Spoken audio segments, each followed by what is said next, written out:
সারাদিনে আর কোনো আমল করতে পারি আর না পারি, নফল আমল হিসাবে এই আমলটা সজ্ঞানে বিশেষ কোনো বিপদ আপদ মুসিবত না হলে আমি আলহামদুলিল্লাহ এই আমলটা কখনো ছাড়ি না, প্রতিদিন করি আলহামদুলিল্লাহ। আজকেও শুরুতেও এই আমলটা আমি করে নিয়েছি। আপনারা সবাই আমলটা করবেন তো ইনশাআল্লাহ। কোরআনে কারীমের শেষ 3টি সূরা, এই সূরাগুলো আয়তনে অনেক ছোট ছোট। সূরা ইখলাস, যেটাকে আমরা কুল হুয়াল্লাহ সূরা বলি, সূরা ফালাক এবং সূরা নাস, এই 3টি সূরা হলো গোটা কোরআনে যত বিশেষ ফজিলতপূর্ণ বিশেষ মর্যাদাপূর্ণ সূরা আছে তন্মধ্য থেকে অন্যতম। এই 3টি সূরার মর্যাদা অনেক বেশি। আমি শুধুমাত্র এই 3টি সূরা সম্পর্কে সংক্ষেপে ফজিলত এবং মর্যাদা এবং কখন কখন আমাদের পাঠ করার নির্দেশ আল্লাহ তাআলা দিয়েছেন, কেন দিয়েছেন সে বিষয়ে কথা বলার পর এই সূরাগুলোর প্রত্যেকটির সংক্ষিপ্ত ব্যাখ্যা অনুবাদে আমরা চলে যাব ইনশাআল্লাহ তাআলা।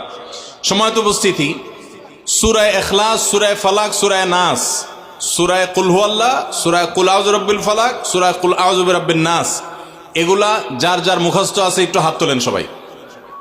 মাশাআল্লাহ, তার মানে আমাদের সবার মুখস্থ আছে। হাত নামায়েন না, হাত উঠায় রাখেন। আল্লাহ আপনি আমাদের সবাইকে এই 3 সূরার সারমর্ম, এর মর্যাদা, এর ফজিলত, এর নির্দেশ, এর বার্তা, এটা আমাদের সবাইকে গ্রহণ করার, অনুধাবন করার, উপলব্ধি করার, মেনে চলার তৌফিক দান করুন। এবার হাত নামান। সময়ত ভাইরা আমার, কোরআনে কারীমের এই শেষের 3টা সূরা এমন 3টা সূরা যে আমাদের প্রিয় নবী সাল্লাল্লাহু আলাইহি সাল্লাম সারা দিনে সবচাইতে বেশি সংখ্যক বার যেই সূরাগুলোকে ওয়াজিফা হিসাবে, আমল হিসাবে পড়ার নির্দেশ দিয়েছেন কোরআনে কারীমের, সেই সূরাগুলো হলো এই 3টা সূরা। এই 3টা সূরা দিনে এবং রাতে যত বেশি সংখ্যক বার পাঠ করতে হয়, অন্য কোন সূরা, এমনকি অন্য কোন দোয়া এত বেশি সংখ্যক বার পাঠের নির্দেশ কোরআনে অথবা হাদিসে কোথাও দেওয়া হয় নাই।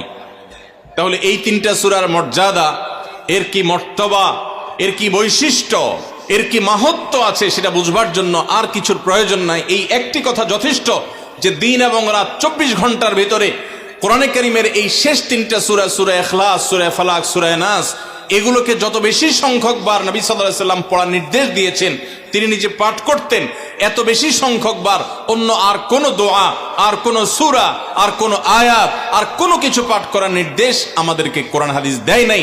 এখান থেকে এই 3টার সূরা যে আল্লাহর কাছে কত গুরুত্বপূর্ণ, নবী সাল্লাল্লাহু আলাইহি সাল্লামের কাছে কত গুরুত্বপূর্ণ যে রিপিটেডলি এত বেশি সংখ্যক বার পাঠ করার নির্দেশ দেওয়া হয়েছে, এটা পরিষ্কারভাবে বোঝা যায় কি যায় না বলেন?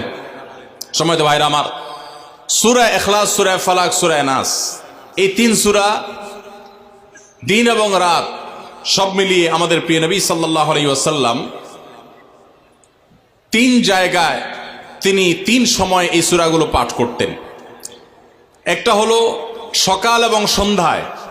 সকাল এবং সন্ধ্যায় নবী করিম সাল্লাল্লাহু আলাইহি ওয়াসাল্লাম 3 কুল পড়তেন। এটাকে সংক্ষেপে বলা হয় 3 কুল। যেহেতু 3 সূরা শুরুতে কুল শব্দটা আছে, এজন্য সংক্ষেপে বলা হয় 3 কুল। এই 3 কুল ইখলাস, ফালাক, নাস, এই শেষের 3টা সূরা কোরআনের, এই 3টা সূরাকে আমাদের প্রিয় নবী সাল্লাল্লাহু আলাইহি সাল্লাম সকাল সন্ধ্যায় পড়তেন। একটা টাইম পাইলাম, কোন টাইমে পড়তেন? সকাল এবং সন্ধ্যায়। সকাল এবং সন্ধ্যার পাশাপাশি তিনি রাতে ঘুমানোর আগে আবার পড়তেন। তাহলে 2টা টাইম পাইলাম। আরেকটা টাইম হলো 5 ওয়াক্ত নামাজের পরেও তিনি পাঠ করতেন। তাহলে কয় টাইম হলো? 3 টাইম। 3 কুল পড়তে হয় প্রতিদিন রাত পুরা 24 ঘন্টার মধ্যে। কয় টাইম? 3 কুল 3 সময়ে পড়তে হয়। সকাল এবং সন্ধ্যা এবং রাত এই সময়গুলোতে পড়তে হয় প্রত্যেকটা 3 বার করে। 3 বার পড়লে কি লাভ হয়? নবী করিম সাল্লাল্লাহু আলাইহি সাল্লামের পরিষ্কার হাদিস রয়েছে, যদি কেউ সকালে 3 কুল 3 বার করে পাঠ করে, সূরা ইখলাস 3 বার, সূরা ফালাক 3 বার, সূরা নাস 3 বার যদি কেউ পাঠ করে, সন্ধ্যার আগ পর্যন্ত সারা দিনের জন্য ওই পাঠকারী ব্যক্তি আল্লাহ তাআলার জিম্মায়, আল্লাহর হেফাজতে, আল্লাহর নিরাপত্তায় সে চলে যায়। যত প্রকার অনিষ্ট আছে, ক্ষতি আছে, দৃশ্যমান ক্ষতি, অদৃশ্যমান ক্ষতি, সব ধরনের ক্ষয়ক্ষতি থেকে এবং আকস্মিক বিপদ থেকে, মুসিবত থেকে আল্লাহ রাব্বুল আলামিন ওই ব্যক্তিকে হেফাজত করেন, যে ব্যক্তি ইয়াকিনের সাথে, ঈমানের সাথে, দৃঢ়তার সাথে আল্লাহ তাআলার কাছে প্রার্থনা করে এই সূরাটা সকালে 3 বার পাঠ করে। একইভাবে যে ব্যক্তি সন্ধ্যায় পাঠ করে, মাগরিবের আগে বা পরে, আসরের পর থেকে নিয়ে মাগরিবের আগে কিংবা এশার আগ পর্যন্ত পুরো সময়ের ভিতরে যদি কেউ এই 3 কুল 3 বার পাঠ করে, তো সারা রাত জুড়ে ওই ব্যক্তি, এই পাঠকারী ব্যক্তি আল্লাহ রাব্বুল আলামিনের নিরাপত্তায় প্রবেশ করে যায়। একইভাবে আমাদের প্রিয় নবী সাল্লাল্লাহু আলাইহি সাল্লাম প্রত্যেক 5 ওয়াক্ত নামাজের প্রত্যেক ওয়াক্তের পর এই 3 কুল পাঠ করতেন একবার। কয়বার? একবার সূরা ইখলাস, একবার সূরা ফালাক, আর একবার সূরা নাস। তাইলে মোট দিন এবং রাতে কয় জায়গায়, কয় টাইমে এই সূরাগুলো পাঠ করতে হয়? 3 টাইম। একটা হলো সকাল সন্ধ্যায়, আরেকটা হলো রাতে শোয়ার আগে, আরেকটা হলো 5 ওয়াক্ত নামাজের 5 ওয়াক্ত নামাজের পরে একবার করে, একবার সূরা ইখলাস, একবার সূরা ফালাক, একবার সূরা নাস। ফজরের পরে, আবার যোহরের পরে, আবার আসরের পরে, আবার মাগরিবের পরে, আবার এশারের পরে। তাহলে দিন এবং রাত 24 ঘন্টায় এই 3 কুল কত বেশি গুরুত্বপূর্ণ হলে কোরআনের অন্য কোন সূরা, অন্য কোন আয়াত এত বেশি জায়গায়, এত বিভিন্ন জায়গায়, বিভিন্ন সময় নবী সাল্লাল্লাহু আলাইহি সাল্লাম এত সংখ্যকবার আমাদেরকে পাঠের নির্দেশ দেন নাই। এখান থেকে বোঝা যায় এই সূরাগুলো কত গুরুত্বপূর্ণ, কত প্রয়োজনীয় এবং কত ফজিলত এবং মর্যাদাপূর্ণ। ভাইরা আমার, দিন এবং রাত 24 ঘন্টার ভিতরে 3 সময় এই সূরাগুলো মোট কতবার পাঠ করা হয়? আসুন আমরা হিসাব করি। সকাল, সন্ধ্যা এবং রাতে 3 বার করে যদি পাঠ করা হয়, তাহলে কয়বার হলো? 9 বার করে। সকালে 3 বার, সন্ধ্যায় 3 বার, রাতে 3 বার, তাহলে মোট কয়বার হলো? 9 বার। আর 5 ওয়াক্ত নামাজের পরে 5 বার, কয়বার হলো? 9 আর 5 কত? 14। সূরা ইখলাস দিনে কয়বার পড়তে হয়? কমপক্ষে 14 বার পাঠ করা সুন্নাহ। সূরা ফালাক দিনে 14 বার পাঠ করা সুন্নাহ। সূরা নাস দিনে 14 বার পাঠ করা, এটা সুন্নাত নবী সাল্লাল্লাহু আলাইহি সাল্লামের। এই আমলটা আমরা অনেকে জীবনে আজকে প্রথম শুনেছি, অনেকে হয়তো আগে থেকে জানি। আমি এই ফজিলত এবং মর্যাদার কথা যে বললাম, আল্লাহ নবী সাল্লাল্লাহু আলাইহি সাল্লাম যে বলেছেন সকালে পড়লে সারা দিন, সন্ধ্যা পড়লে সারা রাত, রাতে শোয়ার সময় পড়লে, বিশেষ করে রাতে মানুষ ঘুমন্ত অবস্থায় নানা রকমের ক্ষয়ক্ষতির আশঙ্কা থাকে। এই সব ধরনের ক্ষয়ক্ষতি থেকে আল্লাহর নিরাপত্তা এসে চলে আসে। আল্লাহ তার হেফাজতে জিম্মাদারি নিয়ে নেন, দায়িত্বশীল হয়ে যান। সবকিছু থেকে যথেষ্ট, সবকিছু থেকে আল্লাহ তাআলা তাকে নিরাপদ করে দেন। এই বিশ্বাস, এই ইয়াকিন নবী সাল্লাল্লাহু আলাইহি সাল্লামের কথার প্রতি আমাদের আছে না নাই? তাহলে এই সূরাগুলো আমরা আজ থেকে আমল করব তো ইনশাআল্লাহ।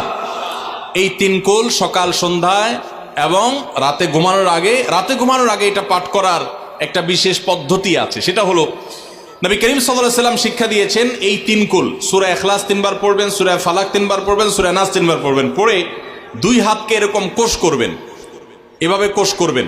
কোষ করে এই কোষের মধ্যে ফু দিবেন। নিজের কোষের ভিতরে 3 বার পড়ে ফু দিয়ে এরপর সেটাকে পুরো শরীরের মধ্যে মুছে ফেলবেন। যেখানে যেখানে হাত নেওয়া সম্ভব হয়, শরীরের যতটুকু জায়গায় হাত নেওয়া সম্ভব হয়, সামনে পেছনে চেষ্টা করে যতটুকু সম্ভব হয় ততটুকু মাসা করবেন, মুছবেন হাত দিয়ে। এর মাধ্যমে আল্লাহ তাআলা আপনাকে হেফাজত করবেন। ছোট ছোট বাচ্চা যারা আছে, দুধের শিশু, 2 বছর, 4 বছর, 6 বছর, যারা পড়তে পারে না এখনো বা মুখস্থ নাই, সে বাচ্চাদেরকে মা বাবা বা তাদের কাছের কোনো লোকজন তারা পড়ে 3 বার ফু দিবেন। আবার 3 বার পড়ে নিজের ছেলে মেয়ের সবার শরীরে ফু দিয়েন না, প্রত্যেকের জন্য 3 বার। আপনারটা আপনি করবেন, বাচ্চাকে করে দিবেন। এই আমলগুলো আল্লাহ তাআলা আমাকে যেদিন জানার তৌফিক দিয়েছে, আপনাদের উৎসাহের জন্য বলি, সারাদিনে আর কোনো আমল করতে পারি আর না পারি, নফল আমল হিসাবে এই আমলটা সজ্ঞানে, বিশেষ কোনো বিপদ আপদ মুসিবত না হলে আমি আলহামদুলিল্লাহ এই আমলটা কখনো ছাড়ি না, প্রতিদিন করি আলহামদুলিল্লাহ। আজকেও শুরুতেও এই আমলটা আমি করে নিয়েছি। আপনারা সবাই আমলটা করবেন তো ইনশাআল্লাহ? কে কে নিয়ত করছেন আজ থেকে 3 কুল এই 3 টাইম জীবনে কখনো ছাড়বেন না? একটু দাঁড়ায় হাতটা তুলে আল্লাহকে দেখাই দেন। সবাই নিয়ত করছেন তো? আল্লাহ আমাদের সবার হাতগুলোকে কবুল আর মঞ্জুর করে নিন। আল্লাহ তাআলা আমাদের সকল ক্ষয়ক্ষতি থেকে হেফাজতের জন্য আল্লাহ একাই যথেষ্ট হয়ে যান। ভাইরা আমার, তাহলে 3 কুলের আমলটা করবো তো ইনশাআল্লাহ?